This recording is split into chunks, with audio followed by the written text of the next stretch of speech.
स्थिति में लोग जी रहे थे, उनके बीच बहुत सारे लोग जागरूक हुए और वह सब लोग अपने समुदाय के लिए संघर्ष कर रहे हैं। आज की ये जो बैठक बुलाई गई है, अक्सर आपने देखा होगा कि जहाँ भी आज भी देख रहा हूँ कि इस सभा में पुरुषों की जितनी संख्या है उसके मुकाबले स्त्रियों की संख्या बहुत कम है, नहीं के बराबर है। आप अपने गांव समाज में भी देखते होंगे। थोड़ा बातचीत को अगर अभय जी थोड़ा हमें भी सुन लिया जाए, हमने आपको भी बहुत गौर से सुना है। तो आज की जो बैठक है वह सावित्रीबाई फातिमा शेख की याद में भारतीय महिला शक्ति सम्मान समारोह करने के बारे में है। आप सब लोगों को यहाँ आमंत्रित इसलिए किया गया कि 30 दिसंबर को जब दिल्ली में भारतीय महिला शक्ति सम्मान समारोह का आयोजन किया जाएगा तो उसमें आप सब लोग क्या क्या योगदान कर सकते हैं, किस तरह से योगदान कर सकते हैं, यह सब कुछ जानने समझने के लिए आज यह बैठक बुलाई गई है। आपको एक सूचना देते हुए खुशी हो रही है कि कल ही नॉर्वे में नरगिस मोहम्मदी नाम की एक महिला को नोबेल पुरस्कार शांति के लिए देने की घोषणा हुई है और वह नोबेल पुरस्कार प्राप्त करने वाली नरगिस मोहम्मदी का काम क्या है, वो वहाँ ईरान में जो छोटी छोटी बात पर लोगों को मौत की सज़ा दी जाती है, स्त्रियों को तंग किया जाता है, उनके हक में आवाज़ बुलंद करने वाली नरगिस मोहम्मदी को इसी साल 10 दिसंबर को शांति के लिए नोबेल पुरस्कार दिया जाएगा। और वह अभी जेल में बंद हैं।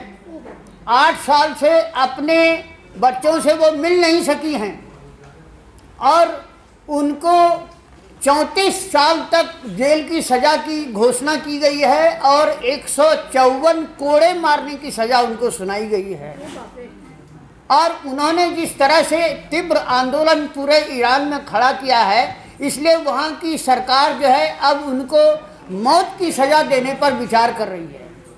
नोबेल पुरस्कार कमेटी ने नरगिस को यह अवार्ड देते हुए वहाँ की सरकार से भी कहा है कि उसको रिहा करो, क्योंकि वह इस देश में सभी लोगों के हित में आवाज़ बुलंद कर रही है। नरगिस की इस चर्चा के साथ मैं यह भी चर्चा करना चाहूँगा कि अभी हाल में लोकसभा में, राज्यसभा में महिलाओं को संसद में आरक्षण देने के लिए सभी पार्टियों ने एकजुट होकर मुहर लगाई है।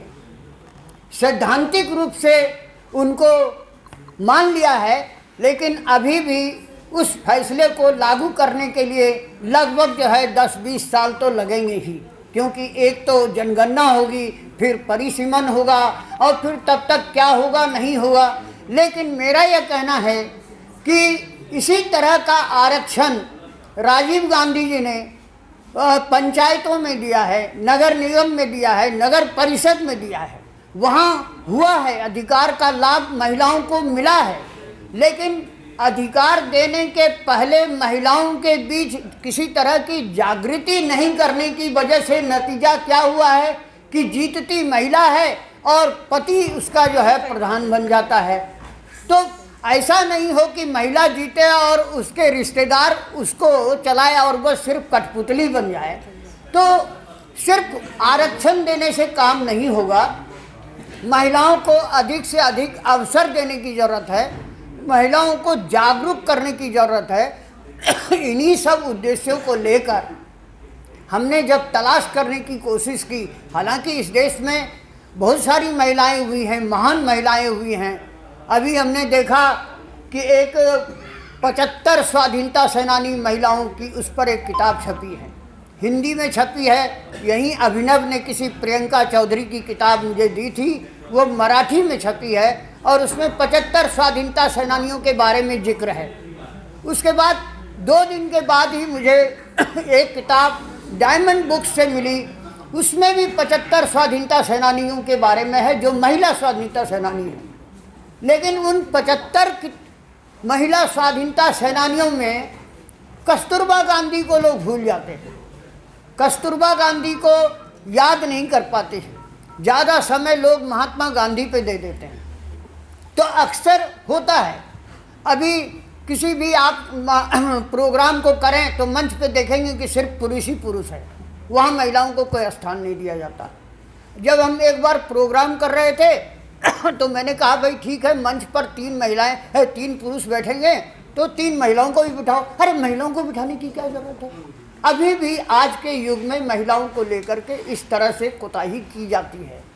तो उनके लिए, महिलाओं के लिए कोई कोताही नहीं हो, उनको अवसर दिया जाए, इसलिए जो है सावित्री बाई और फातिमा शेख हमें सबसे बड़े आइकॉन दिखाई पड़े, सबसे बड़े आदर्श दिखाई पड़े। और सावित्री बाई और फातिमा शेख ने सिर्फ समाज के निचले वर्ग की महिलाओं के लिए काम नहीं किया, उन्होंने देश की सवर्ण महिलाओं के लिए भी काम किया। जब सवर्ण महिलाओं को जबरन गर्भवती बना दिया जाता था तो उनके पास आत्महत्या करने के सिवा कोई दूसरा रास्ता नहीं बचता था। ऐसी आत्महत्या के लिए विवश होने वाली महिलाओं को शरण देती थी सावित्री बाई, उसके लिए उन्होंने शरणगाह बनाई। इवन उसको उस समय तो एबॉर्शन भी नहीं होता था, इतने हॉस्पिटल भी नहीं थे, 150-200 साल पुरानी बात है। तो वो उन बच्चों को जन्म देने के लिए भी तैयार करती थी कि आप जन्म भी दो। और सावित्री बाई और महात्मा फुले की कोई औलाद नहीं है, उन्होंने कोई अपना औलाद पैदा भी नहीं किया, बल्कि उन्हीं सवर्ण गर्भवती महिला के पैदा किए बच्चों में से किसी एक को उन्होंने गोद लिया, और वही पीढ़ी आज चल रही है। और स्कूल भी बनाया है, आज उस स्कूल के चारों तरफ बहुत बड़ी बड़ी दुकानें हो गई हैं, लेकिन वह स्कूल धराशायी हो गया है। महाराष्ट्र सरकार ने फैसला किया कि हम 54 करोड़ रुपया देंगे इस स्कूल को बनाने के लिए, उसको फिर से आबाद करने के लिए, लेकिन उसमें कई तरह की बाधाएं हैं। और सावित्री बाई के नाम पर एक स्मारक आप अगर पूरे देश में खोजें तो बहुत सारे पुरुष महापुरुषों की समाधि है, स्मारक है, लेकिन महिलाओं के नाम पर जिन्होंने देश को बनाया है, निर्माण किया है, उनका कोई स्मारक नहीं। जैसे आज इन्होंने प्रभावती जी की बात कही, जब जयप्रकाश नारायण की शादी हुई तो वो प्रभावती जी के साथ अपने ससुराल से अपने घर तब गए तो किसी पालकी से नहीं गए, किसी कार से नहीं गए, बल्कि पैदल गए घर। ऐसा जो है आज से 50-60 साल पहले की घटना है। आज तो लोग कार पे जाते हैं, तरह तरह के आडंबर के साथ जाते हैं। तो मेरा यह कहना है कि आप सब लोग आप लोगों के बीच काम करते हैं, आप उन सब संघर्षशील, जैसा कि मैंने नरगिस के बारे में बताया, संघर्षशील महिलाओं के बारे में हम लोगों को बताएं, और हम लोग उनमें से चुन करके महिलाओं को 30 दिसंबर को सम्मानित करेंगे। इसी भावना के साथ यह बैठक आज बुलाई गई है, और मैं इसके लिए जितना भी आभार सुभाष जी के प्रति व्यक्त करूं वह कम होगा, क्योंकि जैसे ही मैंने इनसे आग्रह किया कि महिलाओं को सम्मानित करने के लिए, महिलाओं को आगे बढ़ाने के लिए आप इस तरह के समारोह की शुरुआत करें, तो उन्होंने मुझे सहर्ष बुलाया, और आज जो है उनकी मेहनत का नतीजा जो है यहाँ दिखाई पड़ रहा है। समय कम है, इसलिए मैं समझता हूँ कि बातें और भी होती रहेंगी। बाकी आगे के वक्ताओं के लिए मैं यहीं पर विराम करता हूँ। आपने धैर्य से सुना, मैं आभार व्यक्त करता हूँ। धन्यवाद।